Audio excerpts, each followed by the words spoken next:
এক বছর ৮ মাস পূর্বে চাকরি থেকে অবসরে গেছেন, কিন্তু আজও পেনশন পাচ্ছেন না। তিপ্রা মথা পরিচালিত এডিসিতে এই ধরনের অবসরপ্রাপ্ত কর্মচারীদের সংখ্যা ২ শতাধিক।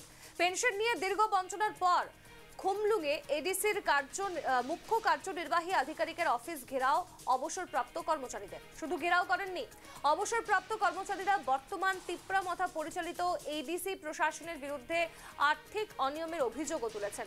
অভিযোগ, রাজ্য সরকার পেনশনের বরাদ্দ অর্থ এডিসি প্রশাসনকে অনেক আগেই দিয়েছে, কিন্তু অবসরপ্রাপ্ত কর্মচারীদেরকে তাদের বকেয়া দেওয়া হয়নি।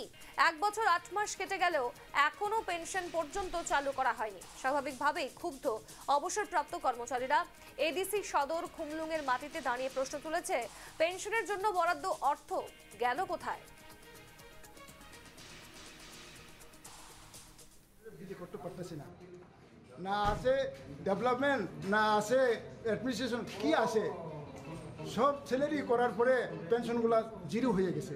তাই আপনাদের পরিবারে যদি ৫ জন থাকে, ৫ জনের যদি আপনি ঠিকভাবে বিলি বন্টন করে খাওয়াইতে না পারলে এটা কি অবস্থা পরিবারের কর্তা? এটা কি পরিবারের কর্তা? এটা কি হইতে পারে?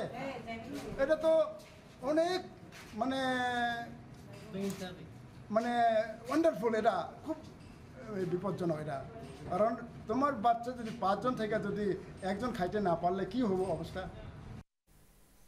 আপনারা শুনলেন অভিযোগ। আমরা বিস্তারিত জানবো। টেলিফোন লাইনে জুড়ে গিয়েছেন প্রতিনিধি ভূপাল চক্রবর্তী। ভূপাল, ১ বছর ৮ মাস থেকে তারা চাকরি থেকে অবসরে গেছেন, কিন্তু এখনো পর্যন্ত তারা পেনশন পাচ্ছেন না। বরাদ্দ অর্থ কোথায় গেল প্রশ্ন তাদের, কি জানাচ্ছে?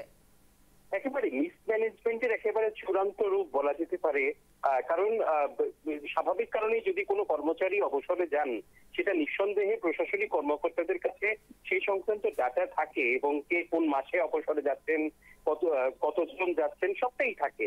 এবং এডিসি কে এই বাবদ একটা বাল্ক অ্যামাউন্ট দেওয়া হয় শেয়ার অফ ট্যাক্সেস থেকে শুরু করে। এডিসি একটা অটোনোমাস বডি হিসাবে যে পরিমাণ অর্থ পাওয়ার কথা, সেই অর্থটা রাজ্য সরকারের পক্ষ থেকে দেওয়া হয়।